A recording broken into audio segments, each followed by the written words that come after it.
يرسل الصواعق فيصيب بها من يشاء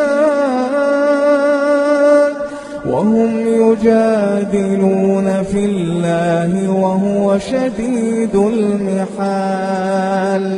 له دعوة الحق والذين يدعون من دونه لا يستجيبون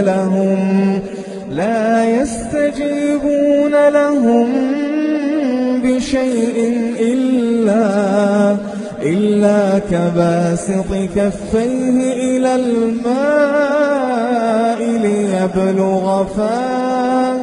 ليبلغ فاه وما هو ببالغه وما دعاء الكافرين إلا في ضلال.